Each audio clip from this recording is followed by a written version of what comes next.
Boa noite, irmãos. Graça e paz da parte do nosso Senhor Jesus Cristo. Como todos estão, nós estamos passando ainda momentos difíceis com esta pandemia.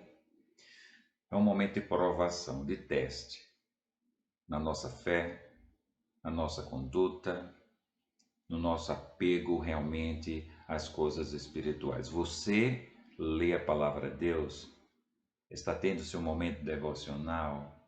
Ou você esqueceu de Deus neste momento, porque não estamos tendo os nossos cultos presenciais? É importante que você mostre, não para os homens que estão à sua volta, não para as pessoas que estão à sua volta, mas para Deus, que você realmente ama a Deus e ama a sua palavra. Você não depende exclusivamente de estarmos ali juntos no templo. Lembro-me muito bem dos primeiros cristãos, quando eles eram perseguidos, muitas vezes tiveram que fazer as suas reuniões em cavernas por conta das perseguições, mas não deixavam de adorar a Deus. É importante que neste momento de provação, pequena provação, digo pequena, para alguns, talvez para outros realmente tenha sido momentos mais difíceis, alguns realmente morreram, perderam seus parentes, perderam seus bens, mas na nossa igreja eu já disse que nós somos privilegiados. É importante que você demonstre para Deus que o seu amor por Ele e pela Sua palavra não depende de estarmos entre quatro paredes, ali no templo nosso, quando nós temos as nossas atividades presenciais. Então, pense nisso. Nós vamos ler o Salmo 10. Salmo 10 ele fala sobre injustiça social. As pessoas, infelizmente, elas passam umas por cima das outras, principalmente exploram os pobres, os mais vulneráveis, para enriquecerem, para acumularem bens. Mas a palavra de Deus condena realmente tudo isso.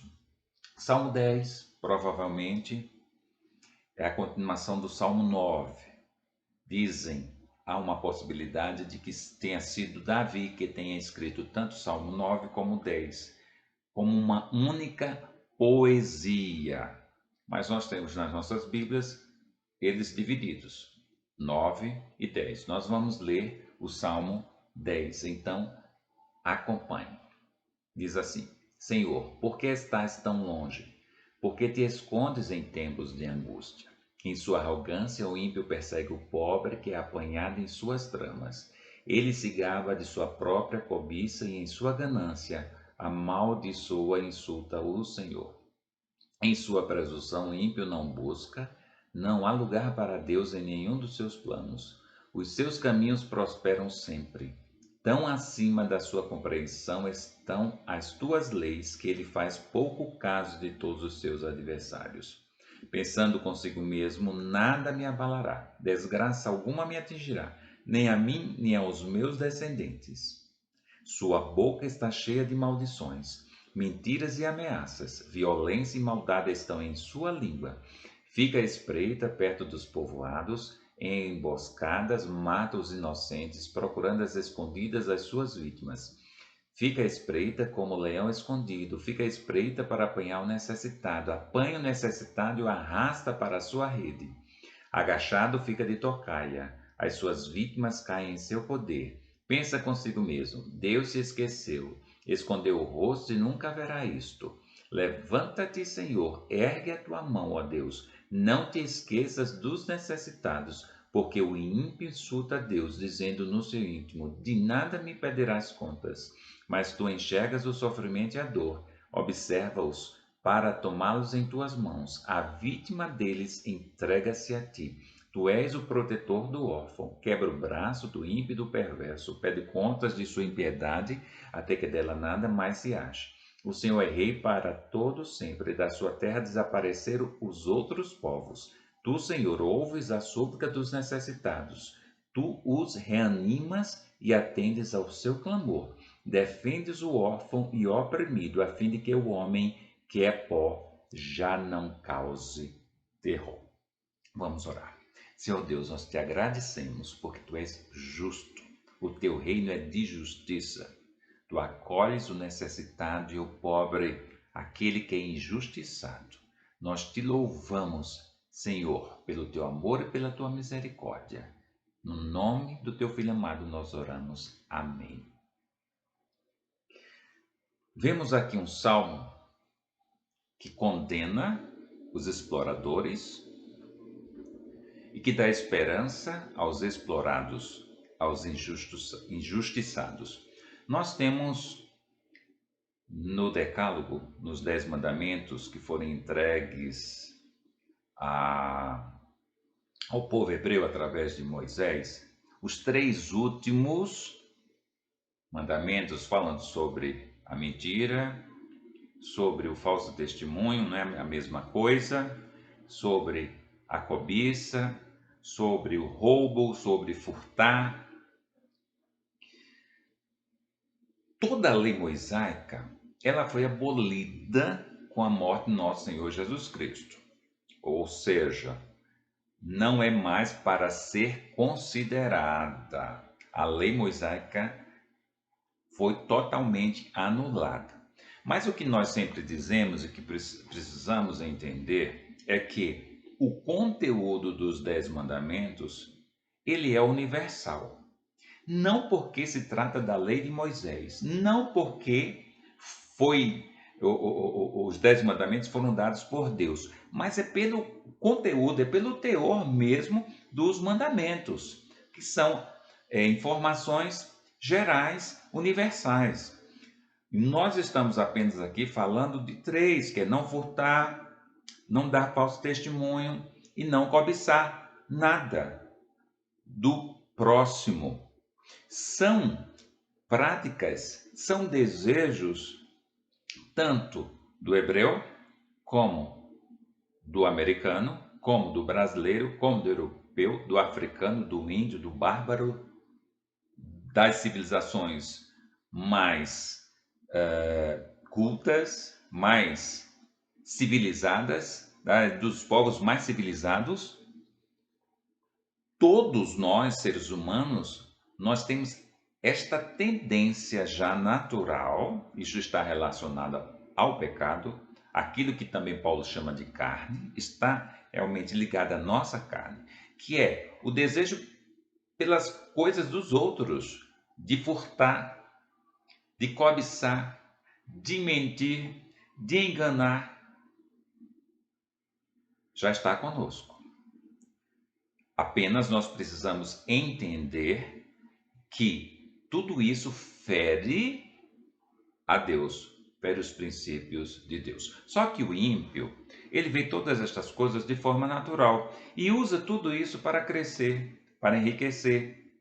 Nós vemos aqui no Salmo 10 que o Davi, um homem que era rei, que era rico, poderoso, ele é contrário a essas práticas, a esses desejos, apesar de estar numa condição social muito mais elevada de qualquer um de nós.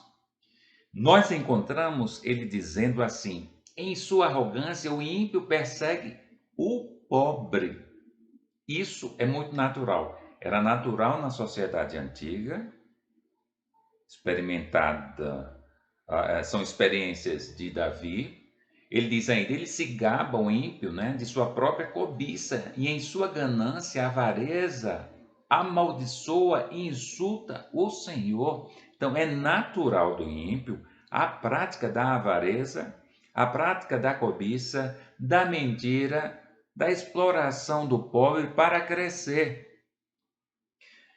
Nós estávamos conversando com Raquel, e na sua profissão, no seu trabalho, muitas vezes ela tem que fornecer o seu serviço para pessoas de condição financeira boa, né? Pessoas às vezes ricas.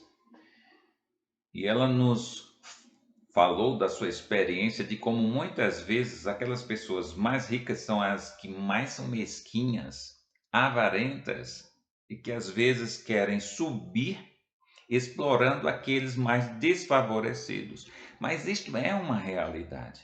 Infelizmente, claro, a gente não, toda regra tem sua exceção, mas muitos ricos, eles crescem e são ricos porque eles exploram o pobre. Eles exploram as pessoas que menos têm. E isso já era uma experiência aqui de Davi, e ele condenou essas práticas, esses desejos. Os seus caminhos prosperam sempre, realmente enriquecem, mas nessa ou nessas condições que nós colocamos aqui. E eles ainda insultam a Deus e chegam a dizer: nada me abalará, desgraça alguma me atingirá, nem a mim, nem aos meus descendentes, nem aos meus familiares. Então, na mente dos ímpios, Deus não existe, os olhos de Deus estão fechados, nada realmente atrapalhará as suas práticas desonestas. Mas nós precisamos ser diferentes nas mínimas coisas. A gente sabe que determinadas práticas que elas vêm da infância.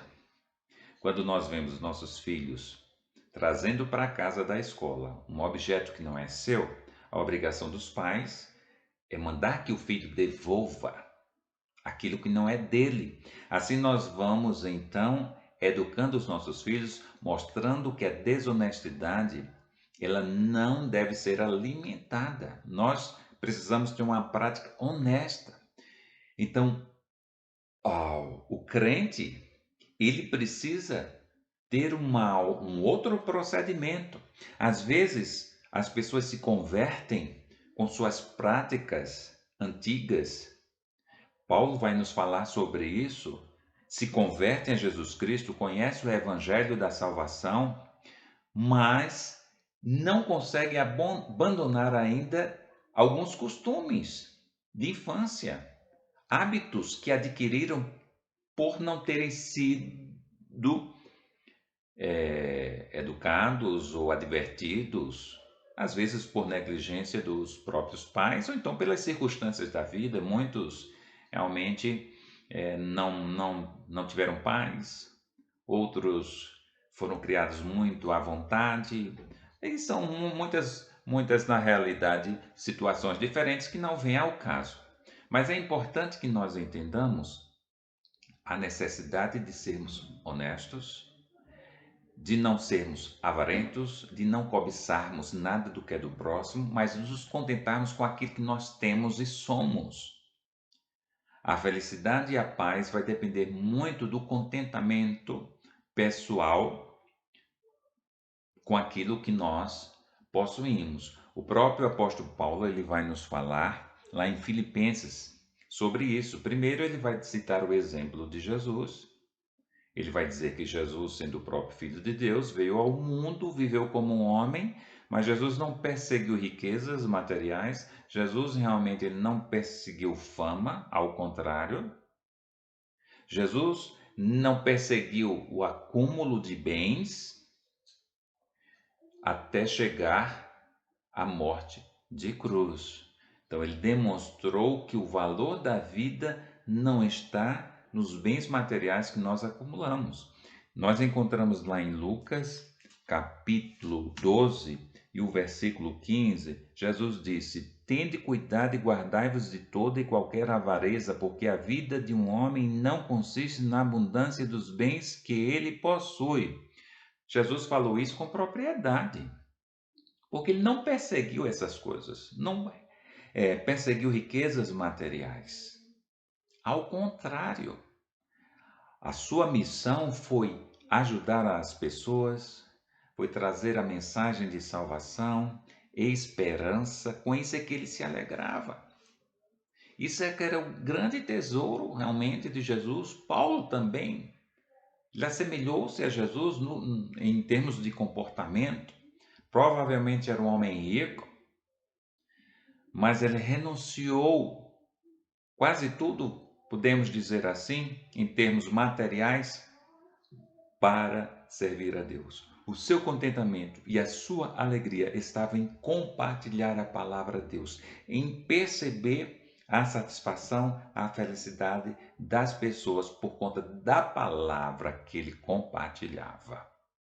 Nós encontramos lá em Filipenses capítulo 4, versículo 12, Paulo nos dando exemplo e falando sobre isso. Nos diz o seguinte, Filipenses 4, 11 e 12. Digo isto não por causa da pobreza, porque aprendi a viver contente em toda e qualquer situação. Tanto sei estar humilhado, como também ser honrado, de tudo e em todas as circunstâncias. Já tenho experiência tanto de fartura como de fome, assim de abundância como de escassez. Tudo posso naquele que me fortalece. Se você está doente, se você está passando por uma necessidade financeira, se você está passando por uma necessidade econômica, se você tem casa, se você mora alugado, não importa a situação material, é possível ser feliz e ter paz. Se você encontrar a paz em Jesus Cristo, na palavra de Deus, se existir a esperança da vida eterna verdadeiramente. O grande problema, acredito, da igreja cristã é que muitas vezes as pessoas se convertem, mas não entendem verdadeiramente o que é a vida eterna. Seus olhos estão ou continuam ainda focados nos bens materiais, ainda estão focados nas coisas que a pessoa tem, seja não, ainda que não seja bens materiais, mas saúde, por exemplo. É claro que nós queremos ter saúde e a gente deve colocar todas as nossas necessidades básicas diante de nosso grandioso Deus. E Ele vai nos atender dentro dos planos dele. Nós vamos ler um texto aqui em que nos diz que realmente Deus ele cuida de nós. Não, aliás, são vários textos.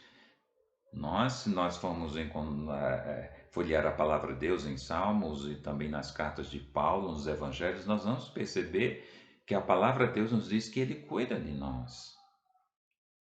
Mas enquanto nós não temos algo como bens materiais ou saúde ou qualquer outra coisa, é possível estar e continuar feliz e em paz com Deus. É importante nós crermos, desde que o nosso foco principal seja a vida eterna, seja o reino de Deus. Se você entender que você tem o reino de Deus, se você entender que você tem a vida eterna, as coisas do mundo elas terão menos valor para você, muito menos valor. É importante que você aprenda a viver a vida espiritual. Tudo na vida é um aprendizado. Ninguém nasce sabendo ou fazendo. É preciso que você cresça no conhecimento da palavra de Deus. A palavra de Deus então vai alimentar esses pensamentos, esses sentimentos de que o maior de tudo é a vida eterna, é estar com Deus, é saber que partindo deste mundo você irá viver eternamente com o nosso grandioso Deus nos céus, na casa de Deus. É interessante que nós encontramos lá em 1 Timóteo uma palavra que todo mundo sabe e todo mundo conhece, e você vai saber agora, 1 Timóteo capítulo 6, versículos de 7 a 8, que diz assim: porque nada temos trazido para o mundo, nem coisa alguma podemos levar dele. Tendo sustento e com que nos vestir, estejamos contentes. Isso daqui foi a experiência de Jó. Ele disse isso. Quando Deus permitiu que tudo dele, em termos materiais, fosse tirado, então ele disse: olha, eu não trouxe nada para este mundo, nu nasci e também nu eu vou partir. Então nós precisamos entender que as coisas deste mundo, elas são deste mundo. você não vai levar para os céus. E olhe, nem o inferno vai receber as coisas que você acumular aqui na terra. Se você realmente não for de Jesus, se você estiver pensando em acumular, saiba que nem lá no inferno é possível levar as coisas daqui.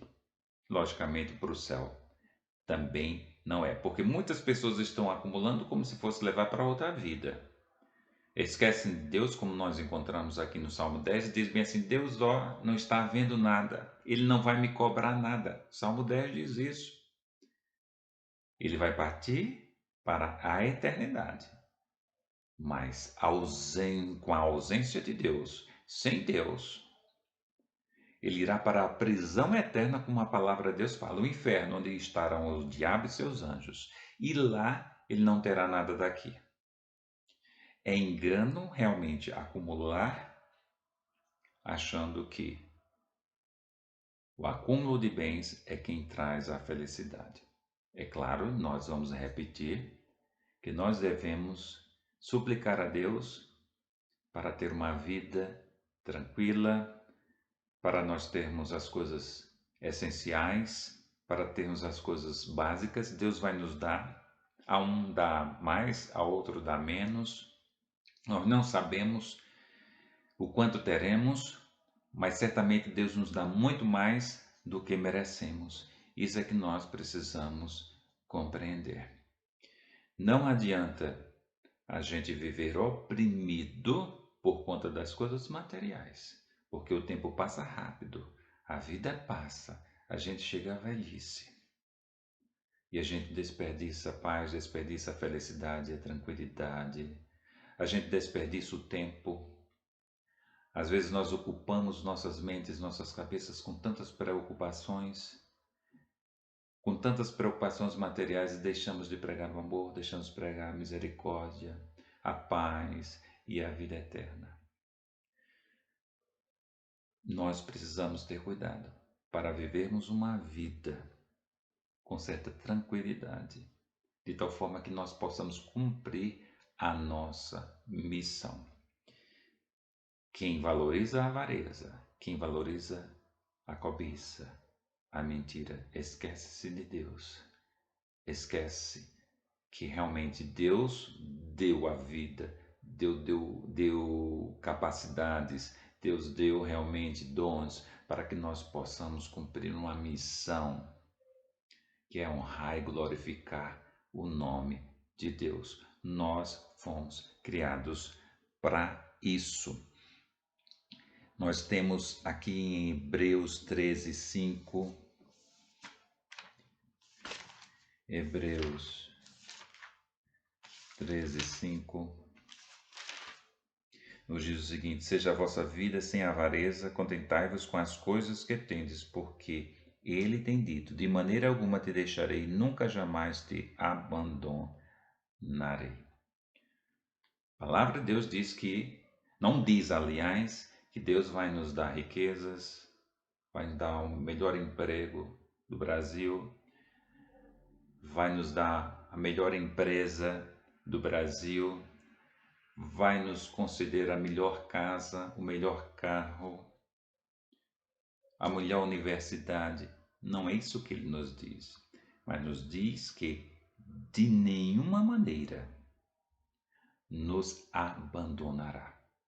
Então Deus estará conosco. É preciso que nós realmente confiemos realmente no nosso grandioso Deus. Deus é justo. Lá no Salmo, no final, o próprio Davi diz que Deus julgará os ímpios. Apesar deles acreditarem que Deus está cego, que Deus não vê nada, que não vai cobrar nada, mas lá no final do Salmo, Davi diz que realmente Deus, ele quebra o braço do ímpio e do perverso no versículo 15. Pede contas de sua impiedade até que dela nada mais se ache. Deus realmente, ele é rigoroso. Aqueles que oprimem, aqueles que pensam só em crescer à custa do necessitado, à custa do vulnerável, à custa do pobre, este que passa por cima de todas as pessoas, né, para crescer na terra e se mostrar orgulhoso e vaidoso diante dos homens, este prestará contas diante de Deus. Mas ele diz: Tu, Senhor, ouves a súplica dos necessitados, tu os reanimas e atendes ao seu clamor, defendes o órfão e o oprimido, a fim de que o homem que é pó já não cause terror. Deus está conosco. O Senhor Deus é com o justo. É a palavra de Deus que nos afirma isso. Você realmente precisa confiar, precisa agradar a Deus com a sua fé. Agora, como nós encontramos em Hebreus, Deus se agrada de fé. É importante que nós entregamos a nossa vida ao nosso Senhor Deus. Valorizemos muito mais a palavra de Deus. Valorizemos muito mais a comunhão com Deus. Valorizemos muito mais a missão que Deus realmente nos deu, de pregar o seu evangelho, de falar sobre os céus, a vida eterna. Que as pessoas realmente depositem a sua esperança, não nas coisas materiais, mas naquilo que é espiritual, de acordo com a revelação da palavra de Deus. Que Deus realmente abençoe a sua vida, transforme os seus pensamentos, transforme as suas ideias, as suas práticas, para que você realmente possa viver de verdade o Evangelho de nosso Senhor Jesus Cristo.